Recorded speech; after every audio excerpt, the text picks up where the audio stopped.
अपने उम्र के 64 कंप्लीट करके 65 में एंटर कर रहा हूँ। आपने मुझे पूछा क्या इस समय में आपके क्या सोचते हैं आप जनमानस के लिए, तो सबसे पहले मेरे सामने समस्या आती है एम्प्लॉयमेंट की, बेरोजगारी की, क्योंकि आज का यूथ इसमें बहुत बड़ी परेशानी शहर का। अनेक पेरेंट्स हमारे पास आते हैं बच्चों के लिए काम मांगने के लिए, एम्प्लॉयमेंट नहीं है। बिजनेस की भी पोजीशन जो है अनेक इंडस्ट्री की खराब है, आपको मालूम है जीडीपी काफ़ी नीचे है। तो ब्रेड बटर सबसे इम्पोर्टेंट चीज़ है लाइफ के अंदर, उसके बाद सारी चीज़ें आती हैं और आज का यूथ उसमें जूझ रहा है। तो मैं चाहता हूँ कि उसके लिए हम काम करें, और हम जब काम करते हैं तो गवर्नमेंट ने भी इंडस्ट्री को थोड़ा फ्रीडम देना बहुत ज़रूरी है। थोड़ी देर के लिए मैं बताना चाहूँगा, कल तक के सारे शहर के होटल्स बंद थे। होटल इंडस्ट्री में बहुत मिडिल टू लोअर क्लास बहुत लोग, सैकड़ों लोग काम करते हैं। तो अभी तक उन्हें बर्दाश्त किया क्योंकि महामारी थी, संकट था। लेकिन अब जब बसें भर के, ट्रेनें भर के हम इधर उधर जाने लगे हैं, तो आप बताइए इसका समय उन्होंने शुरू किया है, उन्होंने इसका समय रखा था 9 बजे। आप बताइए डिनर कोई भी आदमी जब खाना खाने जाएगा तो उसका टाइम होता है 8 साढ़े 8 बजे का, 9 बजे का। वहाँ जाते से वो बैठेगा और वो आदमी बोलेगा क्या वो बंद करना है भैया, उठ के जाओ। तो ये प्रैक्टिकल नहीं है। आप शुरू ही मत करो, अगर शुरू किया है तो उसको जजमेंट, उसको न्याय देना चाहिए। ये आईएएस जो किताबों में पढ़ते हैं वो उनको नॉलेज वो जरूर होता है, लेकिन प्रैक्टिकल भी उन्होंने सोचना चाहिए। तो ये एक बात मेरे सामने आती है। दूसरी, जो इंडस्ट्रीज के वजह से एम्प्लॉयमेंट घटा है उनको भी अभी छूट देनी चाहिए। टाइम बाउंडिंग, ये टाइम जो रखते हैं 4 बजे का, कई शहरों में 5 बजे का, मेरे समझ के बाहर है। आप समय 2 घंटे का अगर किसी का रखो तो वो 2 घंटे में भीड़ करेगा सब्जी लेने के लिए भी। अगर 4 घंटे करो, समय दो, आदमी अपने हिसाब से लेने जाएगा। जो चीज मानवीय प्रवृत्ति है, जो चीज मिलती नहीं उसके लिए आदमी जमाखोरी का काम करता है, और आसानी से मिलने लग जाए तो लोगों को जरूरत क्या है, उतना जितना लगे उतना ही आदमी लाएगा।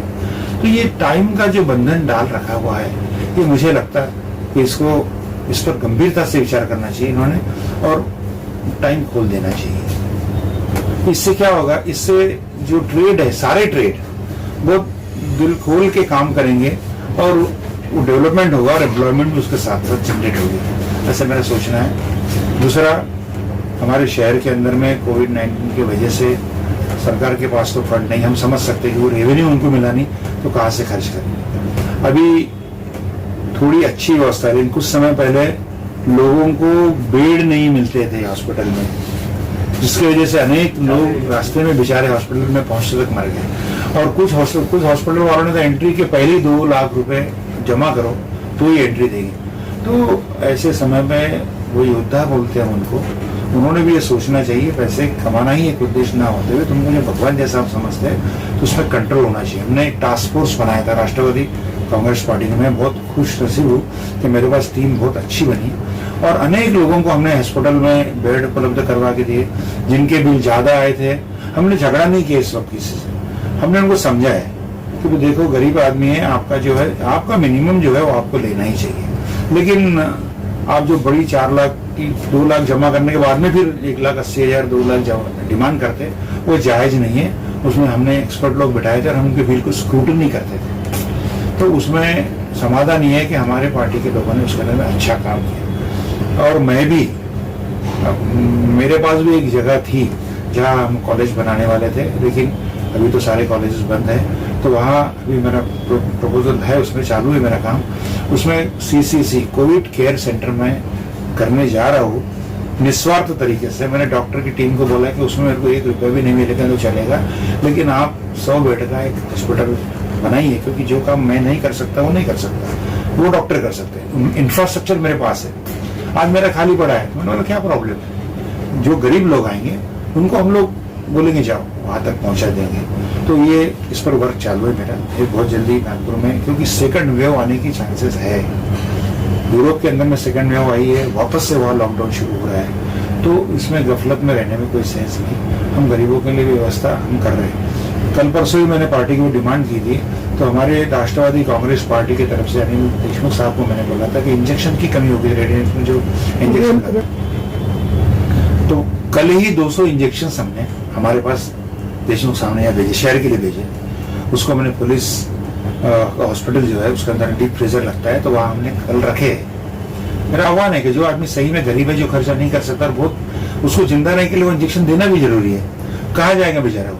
तो ऐसे लोगों को हमारे पास अगर आते हो तो हमको फ्री ऑफ चार्ज में इंजेक्शन प्रोवाइड कराते हैं। ये चीजें है। अब एम्प्लॉयमेंट, मैं खुद जो ट्रेड में हूँ, मैं पॉलिटिशियन हूँ, लेकिन ब्रेड बटर के लिए मेरे पास काम भी है।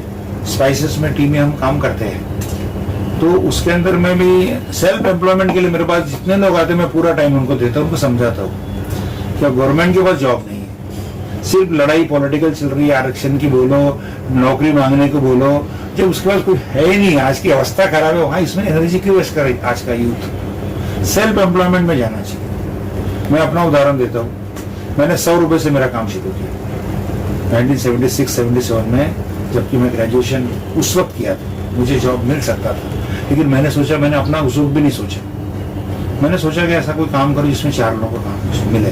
तो टी स्टॉल लगाई तो वहाँ 10 लोग काम में लगे, फिर टी कंपनी का शॉप ओपन किया, वहाँ 2-3 लोग काम में लगे। ऐसा करते करते 400 लोगों को हम एम्प्लॉयमेंट दे रहे, वो खुशी है, वो आनंद मिलता है लोगों को काम देने में, क्योंकि बाकी चीजें सब आसान है, लेकिन किसी के ब्रेड बटर की व्यवस्था करना ये बहुत कठिन होता है। उसमें वो मेरा ध्येय है, मैं उसकी वजह से सदैव काम कर रहा हूँ। मैं 50 फ्रेंचाइजी मेरे कंपनी की जो शॉप्स है 50 नागपुर शहर में दिया, इसलिए दिया कि किसी के फादर सर्विस से रिटायर्ड हो गए, उनका एक ब्लॉक है, प्रॉपर्टी है, वहाँ क्या करना उनको नहीं मालूम था, हम ट्रेनिंग देते, शॉप लगाते, कुछ तो काम मिलेगा।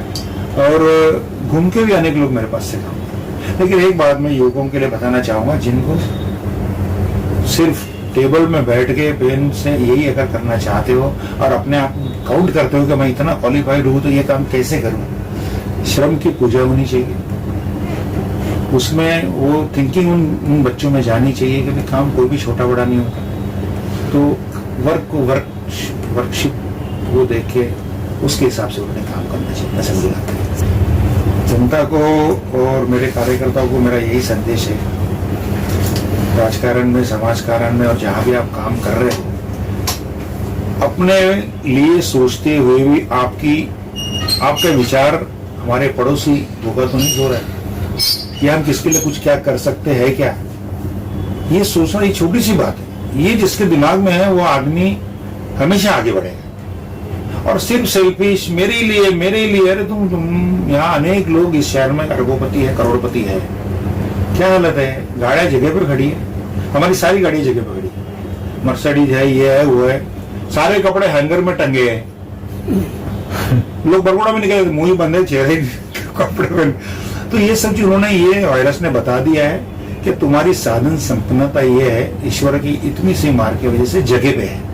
तो ये सब छोड़ के जाना है। एट द एज ऑफ 65 में ये सोचता हूँ ये सारा किस लिए किया हुआ है। अगर मैं इसका इस्तेमाल अगर मैं मेरे लिए भी और मेरे परिवार के लिए और मैं लोगों के लिए नहीं करूँ, सिर्फ जमा करके, ऐसे बहुत लोगों की टेंडेंसी है जमा करने की, और मर भी जाते तो उनके बच्चों को भी काम में नहीं आता। अनेक उदाहरण मैं दे सकता हूँ, क्या बहुत बड़े बड़े महल बना के रखे अपने फैमिली के लिए, लेकिन अब वो बाद में गाली इसलिए देते कि साला वो आपने बना दिया, इसका डेंटिंग पेंटिंग हमसे नहीं होता। उससे अच्छा भैया तू अपना छोटा बना और 4 लोगों को बनाने की कोशिश कर। ये मेरा जन्मदिन पर हुआ है और मैं उसी धारणा से चलता हूँ। दूसरी एक बात बताना चाहता हूँ, आज मैं बता रहा था, हर आदमी अपने ऐसा नहीं रहेगा। मेरे विचार आपके विचार से मिलने ही चाहिए, ऐसा बोलना मैं फिर डेमोक्रेसी में नहीं जीता, मैं हिटलर चाहिए में जीता अगर मेरे जैसा आपने रहना चाहिए। हर एक के विचार अलग अलग है, हर आदमी स्ट्रांग है, कोई मेंटली स्ट्रांग है, हर एक ने, गॉड ने हर एक को कुछ ना कुछ एक्स्ट्रा दिया हुआ है, तो उससे तुम उसको समझो। कमियां गिनाओगे तो किसमें कमियां नहीं है, कमियां मुझ में भी है, हर एक में कमियां हैं, लेकिन कमियां मत गिना, उसके अंदर की अच्छी क्या चीज है, अगर वो लेते चले जाएगा तो आदमी प्लस होते जाएगा। तो मेरा संदेश भी है मेरे कार्यकर्ताओं के लिए, क्या दूसरे की अच्छाइयों को आप लोग उनकी कमियों की बुराई करते हो, जो ढिंढोरा पीटते, कुछ चैनल वाले भी पीटते।